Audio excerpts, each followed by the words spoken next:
여러분 반갑습니다. 금일 2022년 3월 2일장이 마감이 됐습니다. 자, 오늘 우리 시장 생각보다는 그래도 강한 모습으로 잘 마감이 됐습니다. 코스닥 같은 경우가 1.6% 상승을 하면서 종가 고가의 캔들로 만들어졌다라는 게 시장의 어떤 분위기와는 좀 상반되게 움직이는 모습이라 조금 의외의 강세를 좀 보이는 그런 시장으로 좀 마감이 됐고요. 반면에 코스피는 강보합선에서 마감이 되면서 그래도 양봉 캔들로 잘 마감이 됐습니다. 우리나라 시장을 그래도 좀 선방하는 모습이지 않나 싶고요. 바로 시장 특징주 살펴보고 우리 시장 좀 보도록 하겠습니다.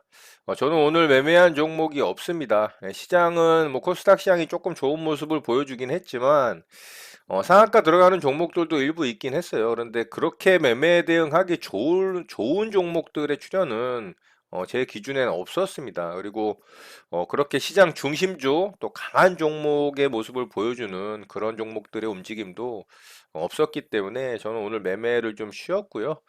바로 특징주 좀 보도록 하겠습니다. 자, 한성기업부터 좀 보도록 할게요. 오늘 식품 관련주들이 강세를 좀 보였죠. 그중에 해산물 관련주들이 좀 강하게 움직였고요. 대표적으로 한성기업이 또 해산물 관련해서 움직이는 종목이죠. 자, 오늘 이제 수입 해산물 대란 조짐 이슈가 발생을 하면서 한성기업 상한가에 들어갔고요. 이 외에 사조 시푸드라든가 CJ 시푸드, 뭐 신라 SG 같은 종목도 좀 움직였죠.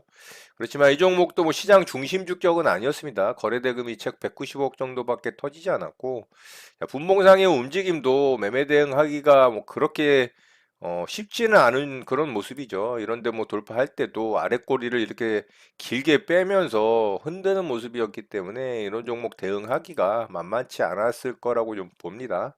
자, 상한가에 들어가긴 했지만 중심주, 대장주의 모습은 아니기 때문에 내일 움직임 좀 살펴보는 정도 보면 좋을 것 같습니다. 관련주로 또 사조 시푸드가 이등주격으로 좀 움직였죠. 자, 사조 시푸드가 19% 정도 상승이 나왔고 이평선을 수렴시키고 난 다음에 결국에는 뭐 단기 전고점 같은 경우 돌파를 하는 좋은 모습이긴 했지만 역시나 시장 대장주격은 아니기 때문에 이 종목도 내일 움직임 좀 살펴보는 정도 보면 좋을 것 같아요. 그나마 이 종목이 좀 분봉상 움직임은 차분하게 뭐 대응을 할 만한 움직임을 좀 보여주긴 했어요. 이런 자리 이제 돌파 나올 때 움직임 괜찮았죠. 자, 그래서 뭐 사조 시푸드 정도는 좀 대응할 만했다. 그렇지만 저는 대응은 하진 않았고요. 자, 그리고 뭐 신라 SG 같은 종목들도 좀 움직였죠. 자, 마찬가지로 다 식품 관련한 이 해산물 관련한 종목들이라고 보면 됩니다. 자, 다음 종목으로 한국선제 좀 보도록 할게요. 자, 한국선제는 과거에 이제 홍준표 관련한 종목으로 움직인 종목인데 오늘은 좀 다른 이슈로 좀 움직였죠. 이 종속회사가 국내 기업 최초로 고체 산화물 연료전지 부품을 이 세계 최초 기준에 충족해서 이 블룸 SK 퓨어셀에 공급한다라는 이슈가 좀 만들어지면서 상한가에 들어갔습니다. 뭐 나쁘지 않은 이슈인 것 같고요. 그렇지만 앞에 이제 이런 정고점을 돌파를 하는 자리가 아니기 때문에 이런 게 좀 아쉽죠. 거래 대금은 대략 한 800억 정도 조금 넘게 터졌고 매물대 안에 갇혀 있는 자리고 121선도 돌파하는 자리가 아니기 때문에 조금 일봉상의 모양은 별로입니다. 자, 분봉상의 모습은 굉장히 좀 빠르게 강하게 상한가에 들어갔어요. 그리고 상한가를 한 번도 풀리지 않게 잘 마감을 했기 때문에 이런 거는 좀 나쁘지 않은데 일단 뭐 재료가 좀 나쁘지 않으니까 좀 강하게 움직였다라고 볼 수가 있겠죠. 그래서 내일 움직임 좀 살펴보면 좋을 것 같습니다. 자, 세 번째 종목으로 카이노스 매드 좀 보도록 할게요. 자, 이 종목은 뭐 역배열 구간에서 하락 추세에 있다가 갑자기 좀 상한가에 들어갔는데 거래 대금도 뭐 35억 정도? 이게 뭐 진짜 볼품 없죠. 예, 상한가도 진짜 너무 급하게 들어가는 모습이라 그렇게 속 좋아 보이지 않습니다. 이 종목은 미국에서 파킨슨병 치료제 특허 획득했다라는 이슈로 상한가에 들어갔는데 일단은 뭐 바이오 관련해서 파킨슨병 같은 경우는 뭐 치료제가 없기 때문에 관련해서 특허를 취득했다라는 이슈는 나쁘지 않은 재료이긴 합니다만 이 앞에서도 이렇게 상승 나왔다가 갭 띄우고 이렇게 음봉으로 죽는 모습을 보여주죠. 이렇게 단발적으로 좀 상승이 나오고 갭 띄웠다가 좀 하락할 가능성이 굉장히 높아 보입니다. 그래서 이 종목은 내일 움직임 그냥 보는 정도로 참고하는 정도로만 보셨으면 좋겠어요. 자, 마지막으로 네오크레마 좀 보도록 할게요. 자, 이 종목이 그나마 기술적으로는 차트상으로는 가장 이뻐 보입니다. 자, 위쪽 구간에서 이렇게 계속 뚫으려고 부딪히던 구간을 오늘 돌파를 하면서 상한가에 굳혔고요. 거래대금도 한 400억 정도 가까이 터졌는데 앞에 이런 정고점 거래대금을 넘기지 못한 부분은 조금 아쉽긴 합니다만 기술적인 부분에서는 굉장히 좋아 보입니다. 분봉상의 움직임도 뭐 진짜 꾸준하게 상승을 하면서 상한가에 굳히더라고요. 자, 이렇게 상승하는 자리에서 사실 타점 잡기는 진짜 어려운 종목이었다라고 보고요.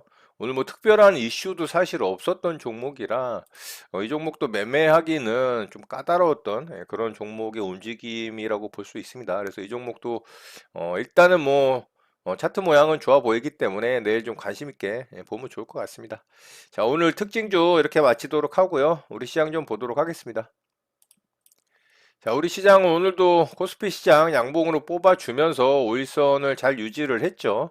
말씀드렸던 21선을 좀 강하게, 강한 양봉 캔들로 좀 회복을 해주는 모습을 보여주진 못해서 이런 식으로 좀 만들어지면 좋다라고 말씀을 드렸는데, 그런 모습이 만들어지지 못하고 있죠. 그래서 코스피는 조금 종목들의 움직임이 제한적인 반등의 어떤 상승 모습이다라고 말씀드릴 수가 있을 것 같아요. 그래서 썩 좋아 보이지 않습니다. 그만큼 시장의 어떤 상승 모멘텀이 강하게 존재를 하지 못하다 보니까 계속해서 좀 지지부진한 움직임을 보여주고 있는 것 같아요.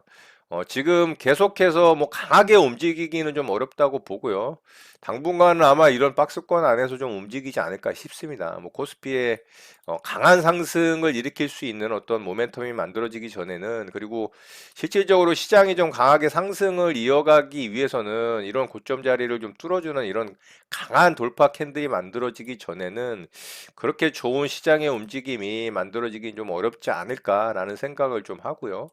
자, 코스닥 시장은 그런데도 굉장히 강하게 잘 만들어줬죠. 오늘 종가 고가의 윗골이 살짝 달긴 했습니다. 거의 종가 고가의 캔들로 만들어졌기 때문에 의외로 좀 강한 모습을 보여주고 있다라는 게 좀 특이할 만한 상인 것 같아요. 근데 뭐 그렇다고 시장에서 엄청나게 강한 섹터라든가 뭐 주도주급의 종목이라든가 이런 모습들의 움직임은 보이지 않는 시장이기 때문에 이게 뭐 그렇게 또 썩 좋아 보이진 않습니다. 오늘도 일부 섹터에만 좀 돈이 들어오는 조선주의 움직임에 좀 강한 모습 그리고 2차전지 배터리 소재 쪽에 종목들의 움직임이 오늘 또 좋았죠. 그래서 2차전지 배터리 소재 쪽 종목들의 이제 시총 비중이 좀 높다 보니까 코스닥이 좀 강한 모습을 보여주지 않았나 이런 생각을 좀 해요. 일부 게임주들의 움직임도 좋았죠. 그래서 코스닥 시총 비중은 2차전지 배터리 소재 섹터의 종목들과 그리고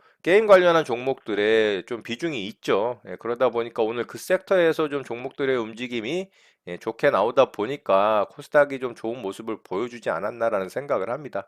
자, 그 외에는 사실상 종목들의 움직임이 그렇게 좋진 않았어요. 그래서 그렇게 질적으로 좋은 시장은 아니었다. 이렇게 보는 게 좀 맞지 않을까 싶고요. 자, 코스닥 시장도 아마 당분간은 이 고점 자리를 강하게 뚫기는 좀 어렵지 않을까? 뭐 살짝 뚫는다 하더라도 920포인트, 30포인트 안에서 아마 이런 박스권 안에서 좀 움직이지 않을까. 그런 생각을 합니다. 마찬가지로 강력한 상승 모멘텀이 없기 때문에 이 자리를 뭐 강하게 뚫고 올라간다? 그러기는 쉽지 않지 않을까. 뭐 개인적인 좀 생각을 해 봅니다.